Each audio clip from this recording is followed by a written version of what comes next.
Hey everyone, welcome to another segment of My Patriot Report Live. I am Ratwan Hill and I'm with my co-host, Mr. Walter Cotton III. Mr. Cotton, how's it going, man? Going well. Going well. Can't complain at all. Yes, sir. Yes, sir. It's a lot going on right now. It's a little bit of conflict. Well, I won't say a little bit of conflict, but there's a conflict going on right now with the Department of War Secretary giving the order, to double tap those boats that were said to be drug trafficking, and that's a lot of conflict stirring up because of the constitutionality of it, the legality of it. Well, let me stop you before we, maybe lean too far over our skis here, because I think that's the controversy. That's the question that's being asked, right? Who exactly gave that order, and what does that pertain for the Department of Defense, and what does that pertain for America on a global stage? And so I'm eager to see what comes out of that hearing tomorrow, because I think that at question is whether or not the admiral took it upon his own authority to take these actions, which, based on the Geneva Convention, right? Mm-hmm. Just based on the rules of engagement of war, we know would be a violation of the conventions, right? The rules of war. And so if the admiral took actions independently that were knowingly illegal, right, there are actions that have to, or should I say consequences that have to be paid. But on the other hand, if he was following orders that were given to him by his chain of command, man, we've got an issue that has to be unpacked here, because there's a question as to the constitutionality of the action that's going on in blowing up those boats. And so I'm taking a good close look at this hearing that's going to come up tomorrow. I want to hear what the admiral has to say about whether or not he was in violation of Article 94 of the Uniform Code of Military Justice, which empowers him with the authority to resist an illegal order. Yeah, absolutely. Yeah, that's going to be a great conversation for us to have on Friday. But until then, we have our special guest dropped in today, and that's something we wanted to discuss about and introduce you guys to this young, bright individual, this innovative individual leader. He was, as you guys know, that we had a government contracted curriculum, or you may not know that we had a curriculum back in June, correct? It was June, and they graduated in August. This is one of the alumni. He went through the program. Well, let me go back first. The curriculum was for disabled veterans, minority-owned, women-owned small businesses, and returning citizens.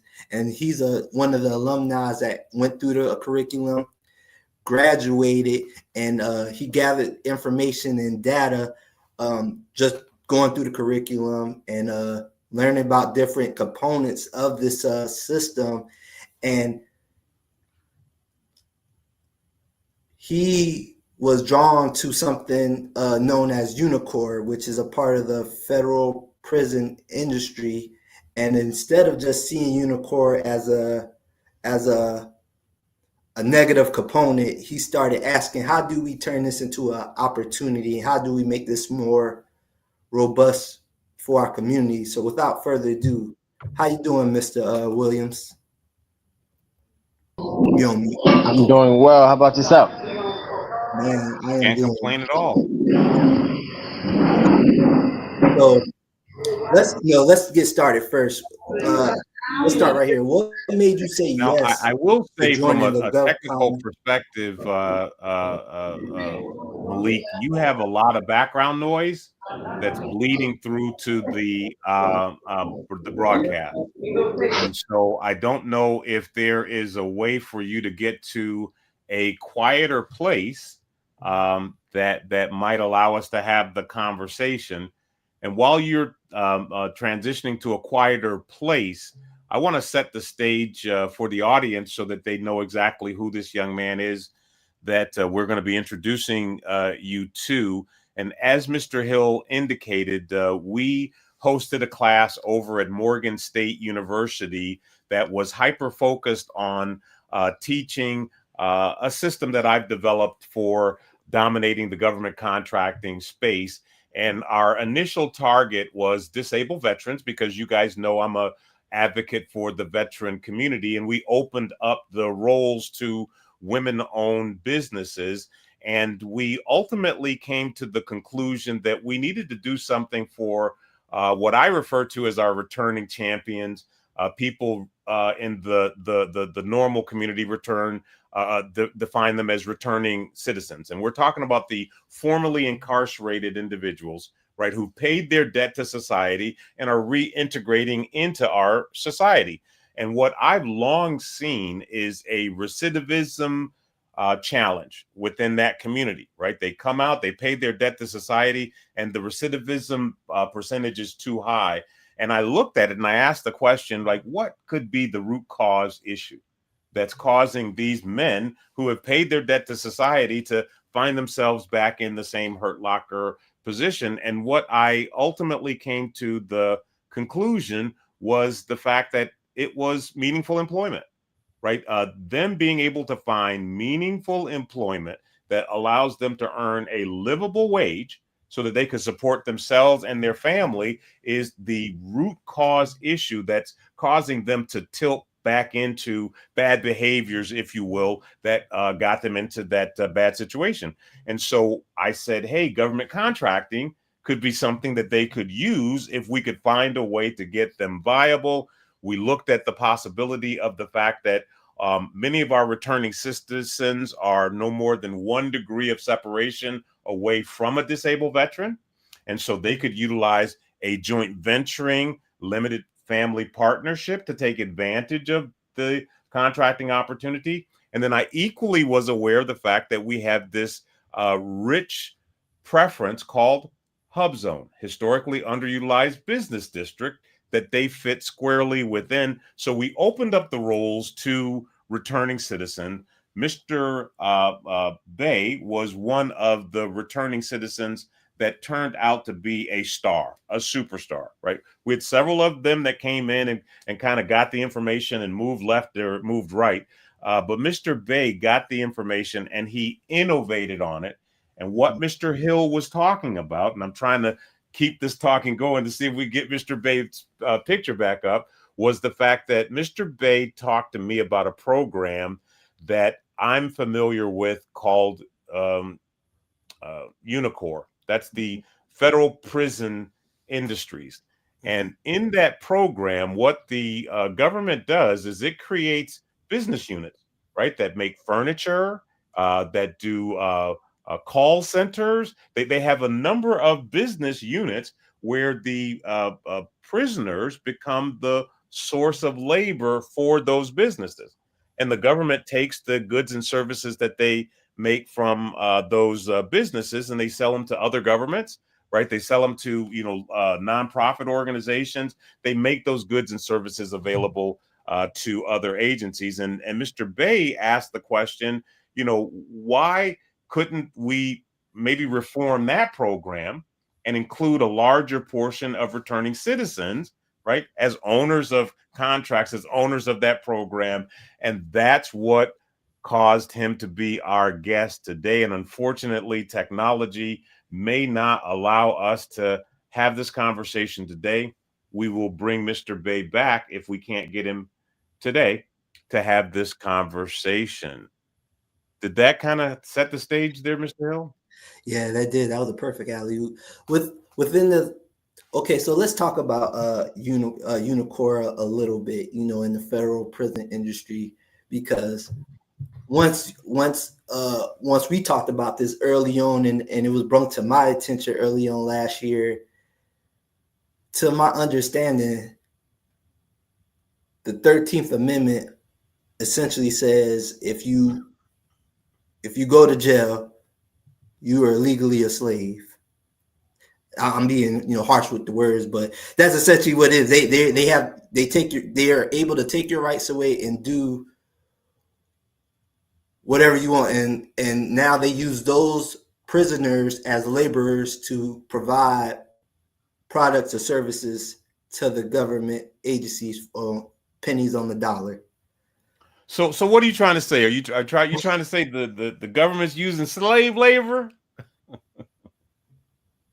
Call a spade a spade. Yeah. Yeah. Okay. I mean, if you want to look at it from a classical definition, these individuals are incarcerated, and the government is employing their labor at less than minimum wage, actually well below the minimum wage. So there is some semblance of indentured servitude there. I wouldn't step across the line to slavery, but it's awful damn close. Yeah. And my question is for that. You spoke about the recidivism of returning citizens, of returning champions that we call them. It could be in your opinion, it could be a better way that they could utilize that system that sets them up with a better foundation when they get out. Could you speak on that a little bit, maybe of a different foundation, a different aspect of going about it that allows them to be in a better position for when they get out? Sure. So let's look at the logic of the Unicore program, and I see that we've got Mr. Bay back, and we'll bring him back into the conversation after this statement. But the logic of the Unicore program makes all the sense in the world. The challenge is the opportunism, the exploitation of it, right? So to have a program within the prison system that teaches him and her who's incarcerated skills, talents, right? Capabilities that they can take back into society once they re-enter society and earn a living wage makes all the sense in the world, right? Unfortunately, the program as it's currently constructed is opportunistic, right? And it's not delivering in many instances on that value proposition. Hey, come on in, get these skills, and then you'll have a opportunity when you get out. And that's where young Mr. Bay, again, he was a high flyer within our program, asked me the question, and I said, why not? Right? Let's talk about it. And so, Mr. Bay, welcome back. Let's check your audio and see if we got technology correct here. Are you with us? Yeah, I truly apologize about that. No need to apologize. I mean, we're all human going through this this experience, and so I positioned you as a returning champion who got involved in this government contracting program. So I want to take the audience back to your mindset of how you became connected to a government contracting program at Morgan State. What made you take a look at that? Well, it was at a time in my life where I was pursuing entrepreneurial endeavors, and I went back to where it all started. It started in the home, but it started with Mr. Muhammad and Omar Muhammad at the EDAC program, the EDAC Center, with the RIDE program, returning individuals developing entrepreneurial entrepreneurial endeavors is what RIDE stands for. So when I went, they said, we got this government contracting class coming up with one of the nation's top subject matter experts, Walter Cotton III. I said, okay, well, you know, um, I had slight experience with the family venture that I have with a local contract with Baltimore City. So I wanted to see if I could expound upon that. I didn't really think it would be as big as what it turned out to be, but that's how I ended up with finding out about the curriculum, finding out about your program.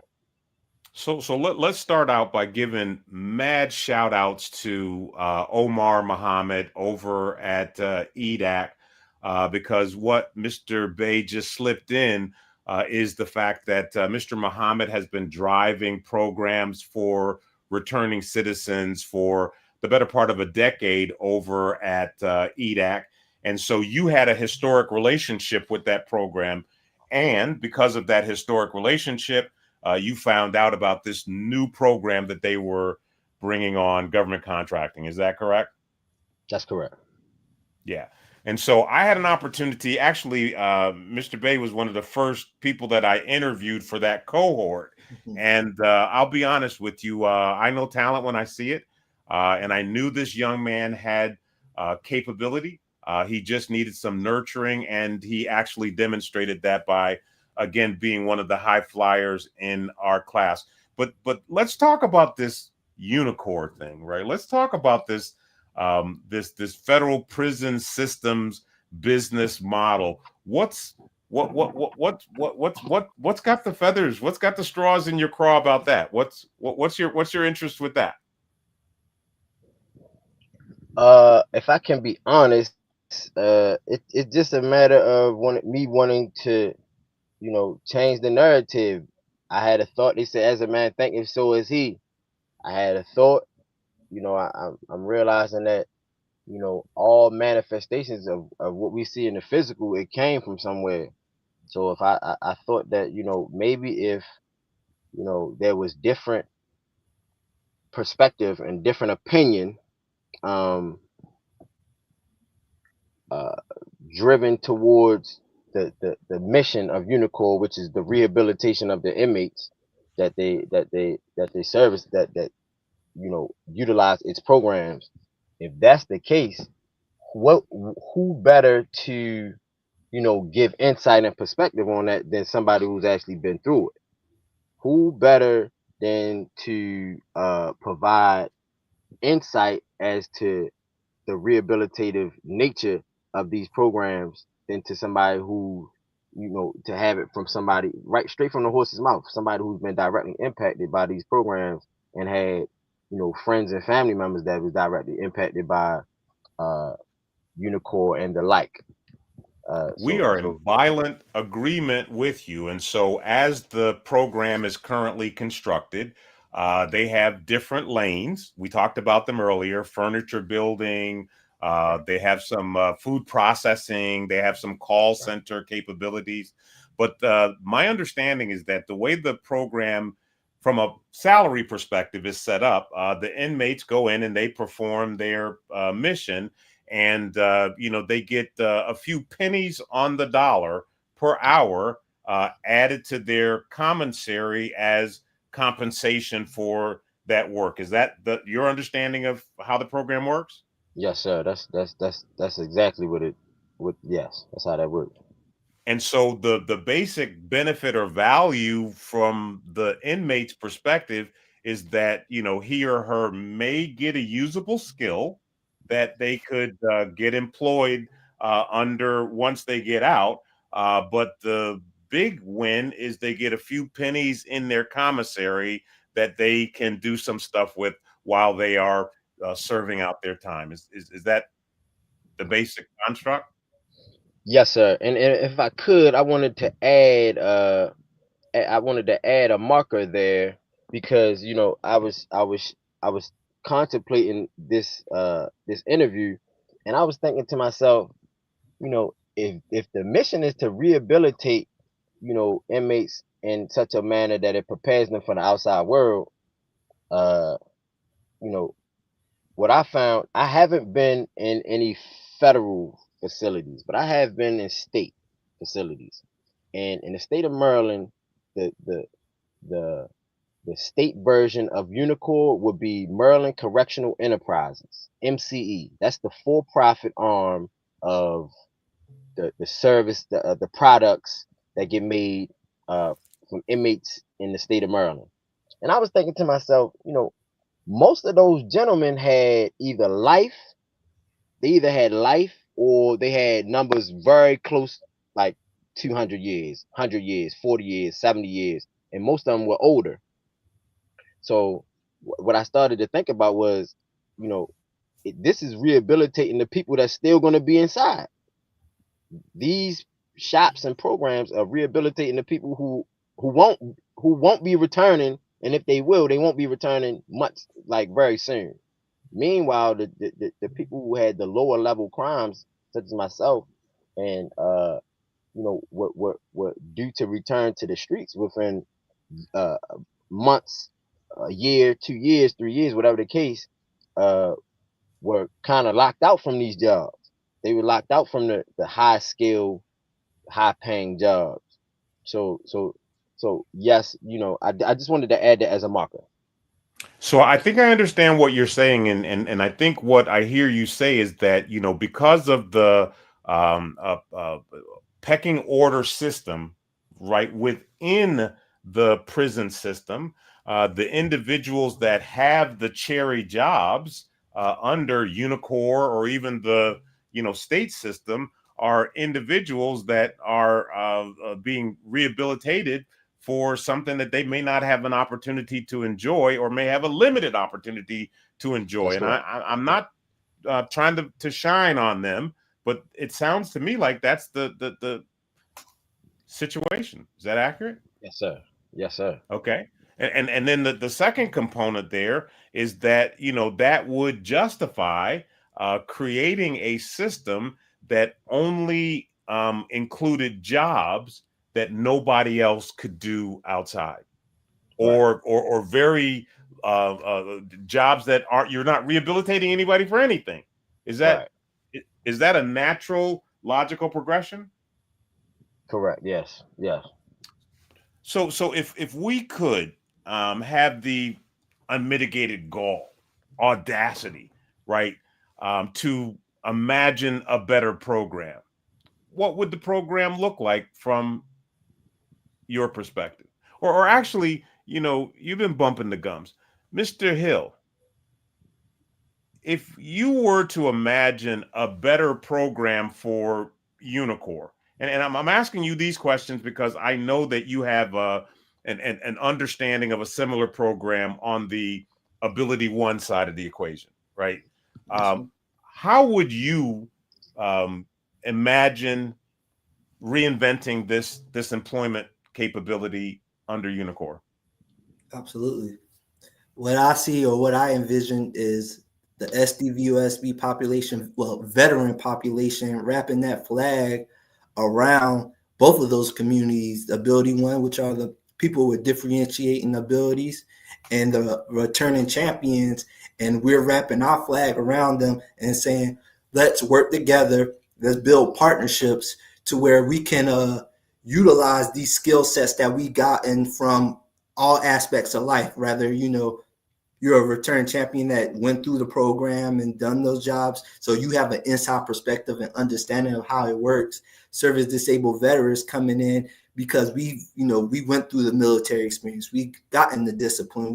We gotten aspects of life that maybe other individuals didn't get experience. So I see it as a mentorship, partnership, avenue and lane that could stimulate a whole economy that that uplifts us as a whole. You know, not just the service disabled veterans, not just the people with differentiating abilities, not just the people that are returning champions. We can uplift a community as a whole, and disabled veterans, leading the way and supporting them is how I see it, by partnering together and getting into the federal contractor space where all three of us play.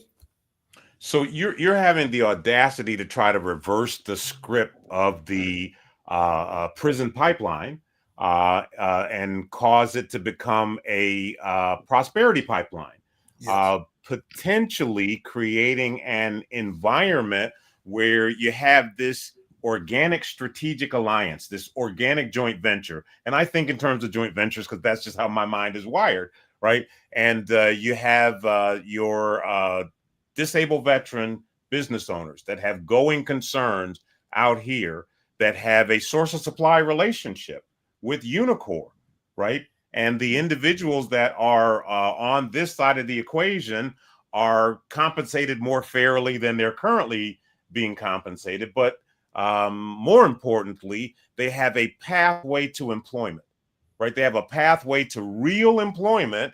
I think that we have a responsibility to reimagine these programs and systems that aren't working for us and communicate those changes, communicate those differences to our lawmakers. That's the only way change happens. That's right. Yeah, absolutely. And we're reaching back and we helping the community. You know, let's really talk about it. That's one of the big problems for our people. And when I say our people, I'm talking about the Black people. You know, we don't have a community. We don't have culture. So, I mean, I believe reaching back and building that infrastructure out, it got to start somewhere. And why not start with us, the veterans, the people who are actually in the battle, that we could help our people and build that infrastructure and that foundation that is much needed, especially in today's time. Well, I agree with that. I had this epiphany, a decade or so ago. Clearly, I have people in my family that wear this social costume. Some of them have fractured a law or two and are, returning champions themselves. And so I've long tried to figure out, what we can do to help our sons and our daughters who lost their way, because guess what? He who is without sin, right?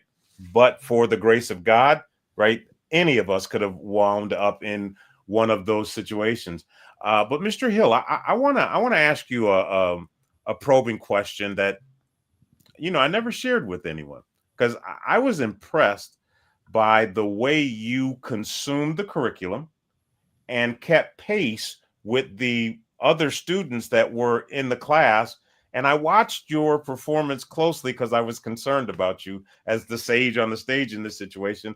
How did you find yourself interfacing with the curriculum and the material? Did you find it challenging, or were you whistling while you worked? How did you interface with the curriculum? Was it difficult? It wasn't difficult. It wasn't difficult at I'm all. not talking about you. I know it wasn't Oh, difficult for okay. you. I'm talking about Mr. Bay. Oh, okay. Oh yeah, yeah. I mean, if I had to be honest, because I came in on uh novice, the skill level I was playing on was novice. So you know, did I find it difficult? The content and material itself was not difficult to learn, if I can just be blunt. The more difficult part was my own thinking, my own mentality, getting out of my own way was the difficult part about consuming the content. And what I mean by that was, I'm not going to be long-winded because I could, but in short, in brief, what I mean by that was, you know, it's one thing to believe a thing, but it's another to know it. And the only way you could actually arrive at that, you know, and even then, I don't, me myself personally, I don't believe in the fact that anybody has ever arrived. There's no such thing as arriving, because there's always another level to reach. But in order for somebody to arrive at knowing, they gotta sit and really sit with the information. You gotta really sit, seek, search, meditate, pray, whatever it is that you do. But it has to be some silence, consistent, dedicated silence towards the information that you're trying to, take in, because a lot of the concept, what you're a subject matter expert at, is it gives you your expertise. You're good at what you do, because you've been doing it for a long time, and you were called to do that. If somebody's like myself, I know I'm called to do great things, but you know, once it's at your doorstep, it's like, okay, well, are you gonna work consistently at it? or are you going to let a day or two go by without GovCon? So You I know, created the 6-hour rule. Malik, Yeah, I gotta stop you, man, because you know you mentioned the word greatness, and something just fired off in my mind that said, man, you guys need to do over. You guys need to do this over, right? The audience deserves a smooth delivery, a smooth introduction to this material. So if I could beg you to join us for another episode, maybe Friday or Monday, if we could revisit this subject, because I just feel that we can do a better job than we're doing, and the technology hiccup is just making me right. feel a little uncomfortable. What about you, Mr. Hill? Does it make sense to do a do-over? Yes, it does make sense to do a do-over and give the proper introduction. Yeah, because I just think that this is such an important subject, that we should give it the air and the opportunity. And so I'm going to recommend we revisit this, if not Friday, Monday. And those of you who are within the sound of our voice, join us. Absolutely. And on that note, guys, we'll catch you on Friday. I am Ratwan Hill. That is Mr. Walter Cotton III, and our guest, Mr. Williams Bay. Until next time, guys, we're out.